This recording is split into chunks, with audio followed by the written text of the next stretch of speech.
ഇത് മെയിനായിട്ട് കമ്പാരിസൺ വരുന്നതെന്ന് വെച്ചാൽ നമ്മുടെ ട്രയംഫിൻ്റെ സ്പീഡ് 400 വെച്ചിട്ടാണ്. ജസ്റ്റ് ഒരു കൺഫ്യൂസ് ആയിട്ട് നിൽക്കുന്ന കുറച്ച് ആൾക്കാർക്ക് വേണ്ടിയിട്ടാണ് ഈ വീഡിയോ ഞാൻ ചെയ്യുന്നത്. Hi guys, it's me Jaseel. Welcome back to another video. Guys, നിങ്ങളെല്ലാവരും അറിഞ്ഞു കാണുമല്ലോ നമ്മുടെ റോയൽ എൻഫീൽഡിൻ്റെ പുതിയ ഗൊറില്ല 450 ലോഞ്ച് ചെയ്ത കാര്യം. നമ്മുടെ കഴിഞ്ഞ ദിവസം നമ്മൾ അതിനെപ്പറ്റി ചെറിയൊരു ഷോർട്സ് ഇട്ടായിരുന്നു. അതിനകത്ത് കുറച്ച് ആൾക്കാർ ചോദിച്ചു അതിനെപ്പറ്റി ഡീറ്റെയിൽ ആയിട്ടൊരു വീഡിയോ ചെയ്യുമെന്ന്. അതുകൊണ്ടാണ് നമ്മളിന്ന് ഡീറ്റെയിൽ ആയിട്ടൊരു വീഡിയോ ചെയ്യുന്നത്. അതിൻ്റെ ഡീറ്റെയിൽ ആയിട്ടൊരു വീഡിയോ ഞാൻ എന്തിനാണ് എക്സ്പ്രസ് ചെയ്തിരിക്കുന്നതെന്ന് ചോദിച്ചു കഴിഞ്ഞാൽ, ഇപ്പോൾ അതിൻ്റെ ഒരു ടെസ്റ്റ് റൈഡോ കാര്യങ്ങളൊന്നും തന്നെ നമുക്ക് ആയി തുടങ്ങിയിട്ടില്ല. അതുകൊണ്ടാണ് നമ്മൾ ഇതിനകത്ത് ചെയ്യുന്നത്. നമുക്ക് നേരെ വീഡിയോയിലേക്ക് തന്നെ പോവാം. ഫസ്റ്റ് ഓഫ് ഓൾ, നിങ്ങൾക്ക് എല്ലാവർക്കും അറിയാവുന്ന പോലെ തന്നെ ഗൊറില്ല 450 ബേസ് ചെയ്തിരിക്കുന്നത് നമ്മുടെ ഹിമാലയൻ 450യുടെ എൻജിൻ വെച്ചിട്ട് തന്നെയാണ്. എന്ന് വെച്ചാൽ നമ്മുടെ ഹിമാലയൻ 450യുടെ ഷെർപ്പ എൻജിനില്ലേ, അത് വെച്ചിട്ടാണ് നമ്മുടെ ഗൊറില്ല 450 വരുന്നത്. Comes with 40 bhp and 40 Nm of torque. അതാണ് വണ്ടിയുടെ ഒരു പവർ ഔട്ട്പുട്ട് വരുന്നത്.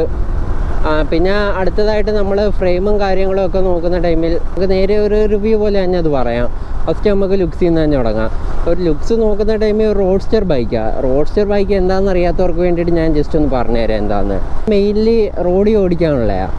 നിങ്ങൾക്കിപ്പം ചോദിക്കാം എല്ലാ ബൈക്കും റോഡിൽ തന്നെയല്ലേ ഓടിക്കുന്നതെന്ന്. ശരിക്കും എല്ലാ ബൈക്കും റോഡിൽ തന്നെ ഓടിക്കുന്ന ബൈക്ക് തന്നെ. എന്നാലും ഈ ഓഫ് റോഡ് ബൈക്ക് എന്നൊക്കെ പറയത്തില്ലേ, അത് ഓഫ് റോഡ് റോഡിൽ ഓടിക്കാനുള്ളത്. ഈ സ്പോർട്സ് ബൈക്ക് എന്ന് വെച്ചാൽ മെയിൻലി റോഡിലും ട്രാക്കിലും ഓടിക്കുന്ന ഒരു സെറ്റപ്പിലുള്ള.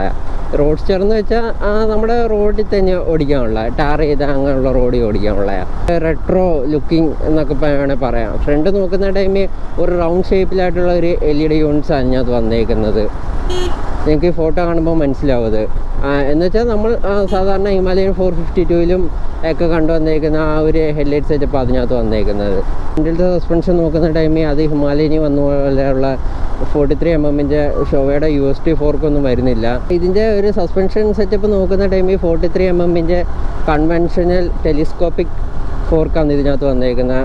ട്രാവൽ വന്നേക്കുന്ന 140 mm ട്രാവലും വന്നപ്പോൾ ഉണ്ട്. നമ്മുടെ ഹിമാലയൻ്റെ വരുന്നത് 200 mm ട്രാവലാണ് വന്നേക്കുന്നത്. അത് വെച്ച് നോക്കുമ്പോൾ ഇതിനകത്ത് ട്രാവൽ കുറവാണ്. റോട്ടിൽ ഓടിക്കാൻ നമുക്ക് അത്രയും ട്രാവലിൻ്റെ ആവശ്യമില്ല. അത് ഒരു ഓഫ് റോഡ് കൊണ്ടുപോകുന്ന ടൈമിലാണ് അങ്ങനെ വന്നേക്കുന്നത്. പിന്നെ ഒരു ടാങ്ക് സെറ്റപ്പ് നോക്കുന്ന ടൈമിൽ ഒരു 14 ലിറ്റേഴ്സിൻ്റെ ഒരു ടാങ്കാണ് ഇതിനകത്ത് വന്നേക്കുന്നത്. ഹിമാലയനി കണ്ടുവന്നേക്കുന്ന പോലെ വലിയ ടാങ്ക് ഒന്നും വന്നേപ്പോയില്ല. വണ്ടി കാണാൻ അത്യാവശ്യം ഒരു ബൾക്ക് ഫീലൊക്കെ ഉണ്ട്. പിന്നെ നമ്മൾ ഫ്രണ്ടിലത്തെ ടയർ സെക്ഷൻ നോക്കുന്ന ടൈമിൽ 120 സെക്ഷൻ ടയേഴ്സാണ് ഫ്രണ്ട് വന്നേക്കുന്നത്. ആദ്യമായിട്ട് നമ്മുടെ ഒരു ഇന്ത്യൻ മാനുഫാക്ചറിങ് വണ്ടിക്കകത്ത് 120 സെക്ഷൻ ടയർ ഫ്രണ്ട് വന്നേക്കുന്നത്. ബാക്കിലത്തെ ടയർ സെക്ഷൻ നോക്കുന്ന ടൈമിൽ 160 സെക്ഷനുമാണ്. അത്യാവശ്യം ഭയങ്കര ഒരു പ്രൊഫൈലുള്ള ടയേഴ്സാണ് ഇതിനകത്ത് വന്നേക്കുന്നത്. ഇതിൻ്റെ ഒരു പ്രശ്നമെന്ന് പറയുന്നത്, നമ്മൾ ഈ ടയർ മാറ്റാൻ പോകുന്ന ടൈമിലാണ് ഈ ടയറിൻ്റെ റേറ്റ് അറിയുന്നത്. അത്യാവശ്യം നല്ല റേറ്റ് കേട്ടോ. എന്നുവെച്ചാൽ എസ്പെഷ്യലി അധികം ഇന്ത്യൻ മാനുഫാക്ചേഴ്സ് ഒന്നും ഈ 120 160 സെക്ഷൻ ടയേഴ്സ് ഒന്നും അങ്ങനെ മാനുഫാക്ചർ ചെയ്യുന്നില്ല. ചെയ്യുന്നതെന്ന് വെച്ചാൽ TVS അങ്ങനെയുള്ള ചുരുക്കം ചില ബ്രാൻഡുകൾ മാത്രമേ ചെയ്യുന്നുള്ളൂ. പിന്നുള്ളതെന്ന് വെച്ചാൽ പുറത്തുള്ള ഇമ്പോർട്ട് ചെയ്യുന്ന ടയേഴ്സൊക്കെയാണ്. അതിനൊക്കെ ഭയങ്കര എക്സ്പെൻസീവാണ് ടയറൊക്കെ. അതൊക്കെ വണ്ടിയുടെ ഒരു കറക്റ്റ് പൊട്ടൻഷ്യലൊക്കെ അറിയണമെങ്കിൽ അങ്ങനെയുള്ള ടയേഴ്സൊക്കെ വാങ്ങിച്ചിടണം. പക്ഷേ അത് ഭയങ്കര എക്സ്പെൻസീവാണ്. പേഴ്സിന് 25,000 ആ റേഞ്ചൊക്കെ മിനിമം അത്രയൊക്കെ വരുന്നുണ്ട്.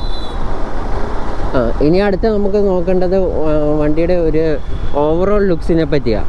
ഓവറോൾ ലുക്സിനെ പറ്റി പറയുന്ന ടൈമിൽ ഒരു നമ്മുടെ 100 ഇല്ലേ, 100 ഇച്ചിരി ഒന്ന് വലുതായാൽ എങ്ങനെയുണ്ട്, ഏകദേശം അങ്ങനെ ഇരിക്കും. ഇതെൻ്റെ പേഴ്സണൽ ഫീലാണ് കേട്ടോ. വണ്ടി ഞാൻ ശരിക്കും നേരിട്ട് കണ്ടിട്ടില്ല, ഫോട്ടോയിൽ കണ്ടതും അതൊക്കെ വെച്ചിട്ട് ഉള്ള ഒരു ഇതാണ് ഞാൻ പറഞ്ഞത്.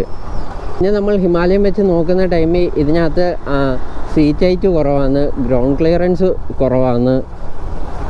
എന്നുവെച്ചാൽ എസ്പെഷ്യലി ഇതൊരു ഓഫ് റോഡ് ബൈക്കൊന്നും അല്ല. ഞാൻ ആദ്യം തന്നെ പറഞ്ഞ പോലെ തന്നെ ഇതൊരു റോഡ്സ്റ്റർ മോട്ടോർ സൈക്കിളാണ്. അതുകൊണ്ട് തന്നെ ഇത്രയും ഗ്രൗണ്ട് ക്ലിയറൻസിൻ്റെയും ഇത്രയും വീൽ ബേസിൻ്റെയും ആവശ്യമില്ല. ഇതേപോലെ തന്നെ ഈ വീൽ ബേസ് ചെറുതാക്കിയതുകൊണ്ട് തന്നെയുള്ള ഒരു ഗുണമെന്ന് പറയുന്നത്, നമുക്ക് പെട്ടെന്ന് ഫാസ്റ്റായിട്ട് ടേൺസൊക്കെ എടുക്കാൻ പറ്റും, ഫാസ്റ്റ് ഡയറക്ഷൻ ചേഞ്ച് ചെയ്യാൻ പറ്റും കേട്ടോ.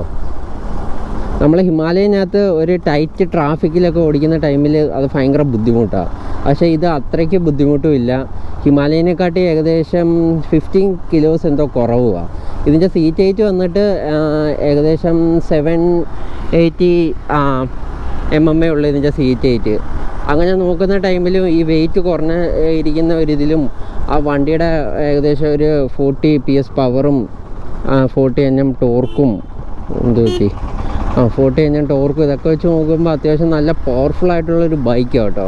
കിട്ടിയിട്ടില്ല, ഓടിക്കുന്ന ടൈമിൽ നമ്മൾ ഡീറ്റെയിൽ ആയിട്ട് പറഞ്ഞു തരുന്നതാണ്. ഇപ്പം ജസ്റ്റ് ഒരു കൺഫ്യൂസ് ആയിട്ട് നിൽക്കുന്ന കുറച്ച് ആൾക്കാർക്ക് വേണ്ടിയിട്ടാണ് ഈ വീഡിയോ ഞാൻ ചെയ്യുന്നത്. നമ്മൾ ഫ്രണ്ടിലത്തെ ബ്രേക്സ് നോക്കുന്ന ടൈമിൽ ഏകദേശം 310 mm ബ്രേക്സാണ് ഫ്രണ്ടിൽ വന്നേക്കുന്നത്. നമ്മൾ ബാക്ക് നോക്കുന്ന ടൈമിൽ 270 mm കേട്ടോ ഡിസ്ക് വന്നേക്കുന്നത്. അത്യാവശ്യം ഒരു ഭയങ്കര ഒരു ബൾക്കിയർ ആയിട്ടുള്ള ഒരു ഡിസ്ക് കേട്ടോ. വണ്ടിയുടെ ഓവറോൾ ഡൈമെൻഷനും ഒക്കെ നോക്കുന്ന ടൈമിൽ ഹിമാലയനെക്കാട്ടി ഭയങ്കര ഷോർട്ടർ വീൽ ബേസ് ആണ്.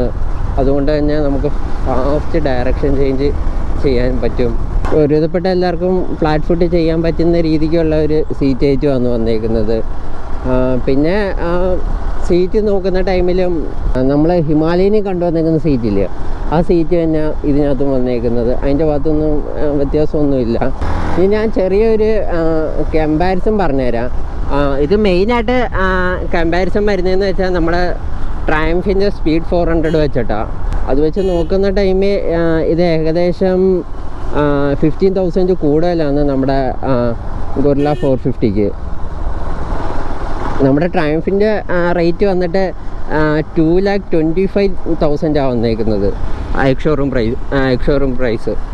അതേസമയം നമ്മൾ ഗൊറില്ലയുടെ നോക്കുന്ന ടൈമിൽ 2,39,000 വരുന്നുണ്ട്. അത് വെച്ച് നോക്കുന്ന ടൈമിൽ ഒരു 50,000 കൂടുതല. പക്ഷേ അതിൻ്റെ ഒരു എൻജിൻ്റെ ഒരു ഫീൽ വെച്ച് നോക്കുമ്പോൾ അത് ബോദർ ചെയ്യേണ്ട ആവശ്യമില്ല. പക്ഷേ അതേപോലെ തന്നെ നമ്മുടെ സ്പീഡ് 400ൻ്റെ കിടിലെ എൻജിനാണ്. ഭയങ്കര എനർജറ്റിക് ആയിട്ടുള്ള ഒരു എൻജിനാണ്. ഭയങ്കരമായിട്ട് റബ് ഹാപ്പി ആയിട്ടുള്ള ഒരു എൻജിനാണ്. ഭയങ്കരമായിട്ടുള്ള ഒരു റബ് ഹാപ്പി ആയിട്ടുള്ള ഒരു എൻജിനാണ്. നൈസ് കേട്ടോ വണ്ടി. അത് ഓവറോൾ ഡൈമെൻഷനൊക്കെ വെച്ച് നോക്കുന്ന ടൈമിൽ നമ്മുടെ സ്പീഡ് 400 കുറച്ചുകൂടെ ചെറിയ ഡൈമെൻഷന് വരുന്ന, വെയിറ്റും കുറവാണ്, സീറ്റ് ഹൈറ്റ് കുറവാണ്, റേറ്റ് കുറവാണ്. പവർ ഓൾമോസ്റ്റ് രണ്ടിനും സെയിം പവറാണ് വരുന്നത്. കുറച്ചുകൂടെ ഒന്ന് എൻഗേജിങ് ആയിട്ട് എനിക്ക് തോന്നിയേക്കുന്നത് സ്പീഡ് 400 അതിൻ്റെ പേഴ്സണൽ ഫീലാണ്. എനിക്കിത് ഹിമാലയൻ 450 കൂടുതലായിട്ട് ഓടിക്കാൻ പറ്റിയിട്ടില്ല. എന്നാലും ഏറ്റവും കൂടുതൽ ഞാൻ ഓടിച്ചേക്കുന്ന സ്പീഡ് 400 ഹിമാലയൻ വെച്ച് കമ്പയർ ചെയ്യുന്ന ടൈമിൽ. അങ്ങനെ നോക്കുന്ന ടൈമിൽ അതുകൊണ്ടായിരിക്കണം, അതിൻ്റെ പേഴ്സണൽ ഫീലാണ്. അത് ആരും ഇതായിട്ട് എടുക്കേണ്ട.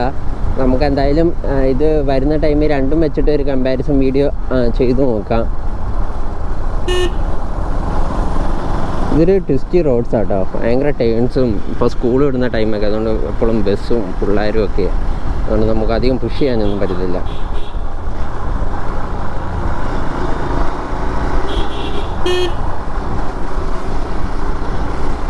അപ്പോൾ ഗൈസ് ഇത്രയൊക്കെ തന്നെയുള്ളത് നമ്മുടെ ചെറിയൊരു വീഡിയോ. നിങ്ങൾക്ക് ഈ വീഡിയോ ഇഷ്ടപ്പെട്ടെന്ന് വിചാരിക്കുന്നു. ഈ വീഡിയോ ഇഷ്ടപ്പെട്ട് കഴിഞ്ഞാൽ ലൈക്ക് ചെയ്യുക, ഷെയർ ചെയ്യുക, സബ്സ്ക്രൈബ് ചെയ്യുക. നമുക്കൊരു അടുത്ത വീഡിയോ ആയിട്ട് അടുത്ത ദിവസം കാണാം. അതുവരേക്കും it's me Jaseel signing off from this video. അപ്പോൾ എല്ലാവർക്കും ബൈ.